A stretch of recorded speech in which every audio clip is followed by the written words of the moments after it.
Olá, sejam muito bem-vindos ao meu canal. Meu nome é Marcos Paulo Ribeiro e hoje estarei apresentando para vocês um seminário da disciplina de Projeto e Estrutura de Veículos, em torno da temática Aspectos técnicos, tecnológicos e sociais da evolução das estruturas de veículos. Para tanto, vamos iniciar esse seminário contando um pouco da história da evolução dos chassis automotivos, que, segundo Chandra, é um esqueleto onde todos os sistemas mecânicos do veículo são acoplados. Por isso, é considerado o componente mais significativo de um automóvel, além de ser o responsável por dar resistência e estabilidade ao veículo quando solicitados por diferentes condições. Vamos iniciar nosso seminário de hoje com uma pequena linha evolutiva do tempo da automotiva, com alguns pontos principais de estudo. Nós iniciamos nossa linha do tempo em 1885. O engenheiro alemão Gottlieb Wilhelm Daimler projetou e construiu o primeiro motor a combustão interna movido a gasolina, e também foi responsável pela criação da primeira motocicleta movida a combustão interna, conhecida como Reitwagen. Em 1886, Daimler também acoplou seu motor a combustão interna em um cochê, como apresentado na foto. O nome do seu motor ficou conhecido como Grandfather Clock Engine.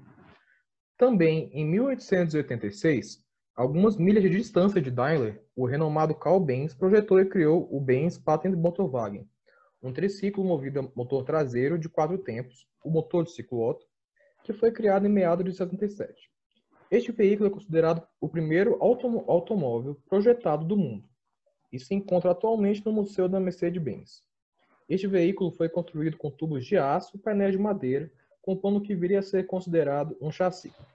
Naquele período, próximo ao fim do século XIX, muitos projetos automotivos foram concentrados em todos os outros subsistemas, que foram considerados mais importantes que o chassi, no caso o motor, suspensão, direção, entre outros.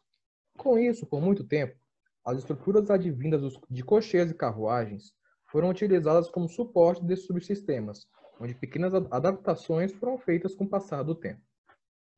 Em meados de 1904, a companhia de Carl Rover projetou e criou o Rover 8, um veículo de cilindro simples e 8 cavalos, onde seu chassi se assemelhava a uma coluna vertebral, algo muito diferente na época, o que ficou conhecido como Backbone Chassis.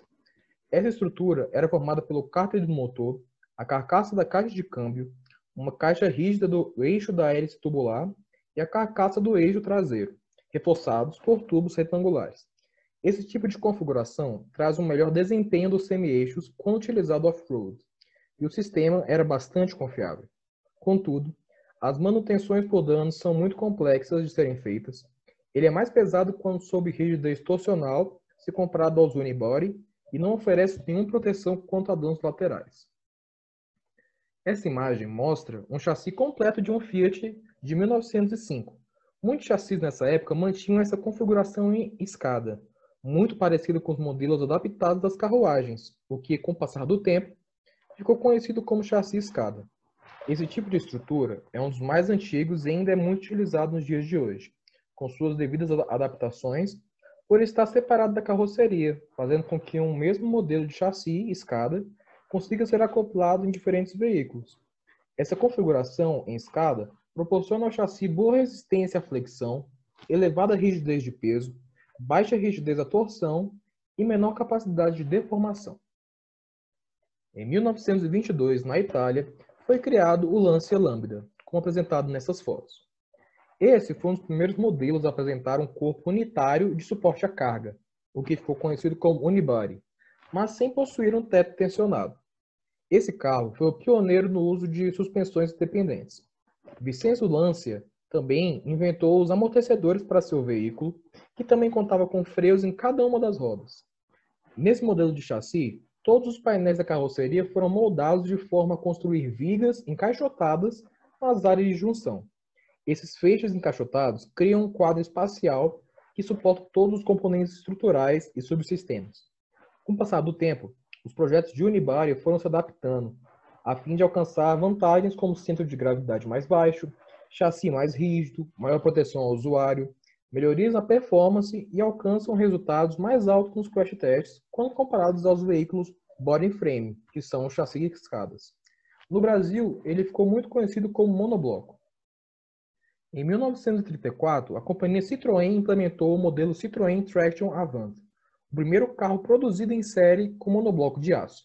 Esse modelo possui ainda subsistemas inovadores, como 4 suspensões independentes e transmissão dianteira. A partir dele, diversos modelos foram sendo criados e adaptados a partir das necessidades de cada público, e assim é feito até os dias de hoje. No ano de 1936, próximo aos veículos anteriores, mas projetado e construído há mais tempo, temos a aparição do Volkswagen Beetle, o conhecido Fusca, que apresenta uma configuração inovadora de chassi, conhecida como chassi plataforma, onde o piso e os membros cruzantes, dianteiro e traseiro, são soldados em conjunto, a fim de sustentar a suspensão dianteira, a traseira e o motor. Esse estilo de chassi foi muito utilizado por volta da década de 1950. Bem, os veículos e os fatos históricos citados anteriormente são uma pequena parte da história da indústria automotiva. Relembrando os tipos comentados, nós temos o body and frame, que é o chassi escada, o backbone chassis, que é a coluna vertebral, o unibody, que é o monobloco ou monocoque, e o chassi plataforma. Agora, vamos falar um pouco sobre a suspensão. Os sistemas de suspensão servem para permitir a distribuição de forças advindas do contato pneu-solo por todo o veículo, em qualquer condição de carga. Também serve para determinar a boa condição do veículo nas ações das forças estáticas e quase estáticas, e, principalmente, ele serve para absorver e suavizar os contatos irregulares e vibrações recebidas pelas rodas, que vêm das irregularidades do solo, que serão transmitidas ao chassi também. Com isso, podemos ver que a suspensão serve como uma espécie de filtro entre o chassi e a pista, que mesmo limitando a propagação das forças ao corpo, não deve trazer instabilidade de manobra em qualquer situação. As primeiras suspensões utilizadas em carruagens e nos primeiros veículos de combustão interna foram as suspensões dependentes, de eixo rígido, conhecidas como feixe de molas, onde cada força aplicada em uma das rodas do eixo afeta diretamente a outra roda também. Contudo, nessas fotos abaixo, podemos ver que os dois veículos considerados pioneiros na indústria automotiva, de Benz e Daimler, foram projetos não muito voltados à suspensão. O veículo de Benz não possuía suspensão na roda dianteira, enquanto o de Daimler era um veículo de 4 rodas sem suspensão, somente com assento possuindo suspensão. O foco desses projetos foi muito voltado em motores mais leves, com uma quantidade significativa e baixa de massa na estrutura, sem se importar muito com o conforto dos passageiros e com a conservação da estrutura do chassi. Falando um pouco mais sobre as suspensões dependentes de eixo rígido, temos que a suspensão por feixe de molas foi muito utilizada até a década de 1930, onde as suspensões independentes começaram a tomar seu lugar no mercado automotivo. As principais vantagens do feixe de molas são extrema simplicidade de design, única suspensão com recuperação total de camber por rolagem, robustez adequada para veículos off-road e aplicações de carga pesada.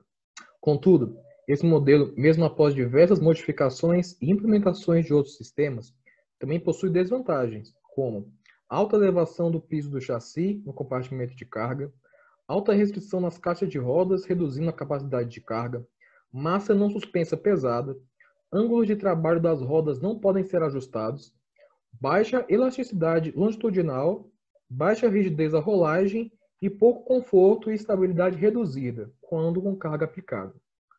Usualmente, caminhões possuem suspensão de eixo rígido nos eixos dianteiro e traseiros, e sua utilização é muito comparada aos modelos mais antigos, na medida que o foco da suspensão é o suporte de cargas elevadas, de forma a não atrapalhar a performance do veículo. Em contrapartida, os veículos como ônibus e alguns veículos comerciais apresentam um uso misto, onde um eixo é o eixo rígido e no outro há suspensões independentes.